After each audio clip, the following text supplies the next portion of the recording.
ওর সাথে আমি ওর পছন্দের জায়গাতেই যাই।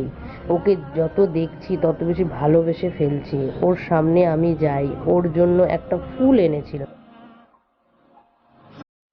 ফুলটা ওকে দিলে ও নিয়ে নেয়, কিন্তু কিছু বুঝতে পারলাম না খুশি হয়েছে কিনা, ভালো লেগেছে কিনা।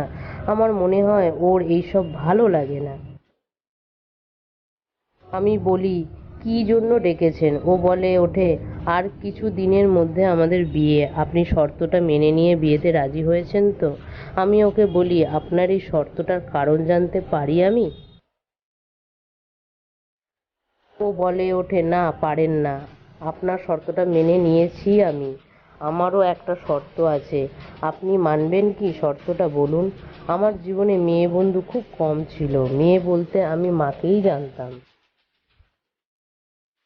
আমার জীবনে মা ভালো বন্ধু। আমার ভালো খারাপ সব কিছুতেই মাকে পাশে পেয়েছি। আমাকে আপনি কিছু না দিলেও চলবে, আমার মা বাবাকে খুশি রাখলেই, আর কিছু চাই না আমি।